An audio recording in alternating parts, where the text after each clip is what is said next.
If you are considering taking your little one for inoculation or injection or vaccination, might I suggest that you have a think about asking the medical practitioner, the GP, the doctor, some questions and pay attention to the answers you get in order that you can make informed consent before you inadvertently fill your little one's body with vile toxins and poisons and things that have no business going there. Now, I realize that sounds pretty serious, pretty heavy duty. I did a podcast just now that talks about the ingredients of many of these so-called inoculations for you to have a look at so that you can make an informed decision about your child's safety rather than getting coerced into something that can cause problems. And in case you would like this list in written form, I'll put a link in the description to a webpage I've put together with these questions on here. And these are not my questions, they're simply some that I came across on the internet and I thought they were very useful. Can you show me any studies regarding infant vaccines being tested directly on infants and comparing the observations to non-vaccinated infants? Well, you might be surprised to know that there are none because those studies have never been done. Can you show me any studies regarding childhood vaccines being tested directly on children and comparing the observations to non-vaccinated children? And again, there are none because those studies have never been done.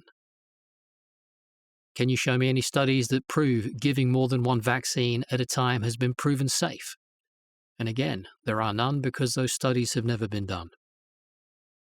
Can you show me any studies that prove that the current vaccine schedule is safe? And again, there are none because those studies have never been done. Can you show me any studies which prove that vaccines recommended for pregnant women have been tested on pregnant women? And again, there are none because those studies have never been done. Can you show me any studies that prove that vaccinated children are healthier and don't get the targeted diseases compared to unvaccinated children? And again, there are none. Those studies have never been done by a government or a vaccine maker. Can you show me any studies that prove that heavy metal preservatives in vaccines, mercury and aluminium, have been proven safe for infants, children, or adults? Once again, there are none. Those studies have never been done. Can you show me the studies where vaccinated people were exposed to the targeted virus to prove that vaccinated people don't acquire the targeted disease when the targeted virus enters their system? There are none.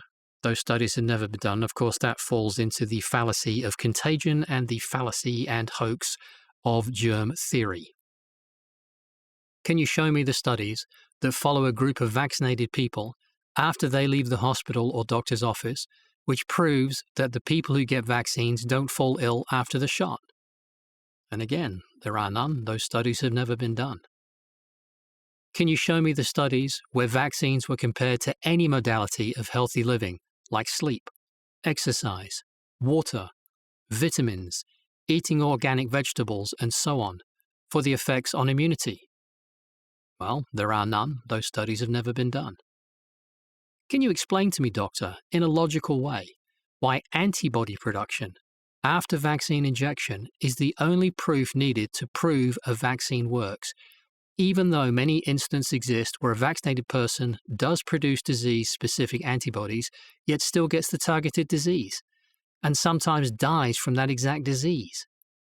Can you explain this highly irrational concept that a vaccine is considered effective when it produces antibodies and not because the vaccinated person was tested against the targeted virus and declared more immune than a non-vaccinated person? Now, if you were a government and you wanted to prove once and for all that vaccines work, wouldn't you survey vaccinated people after they're vaccinated to prove they're healthier, that they don't get sick in general, and they don't get the targeted disease?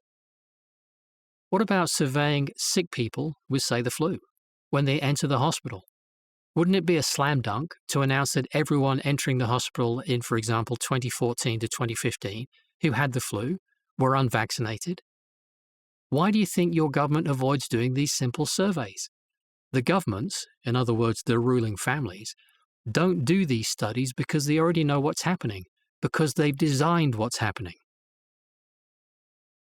You're amazing, and I'm looking forward to speaking to you in the next podcast. Take care. Bye bye.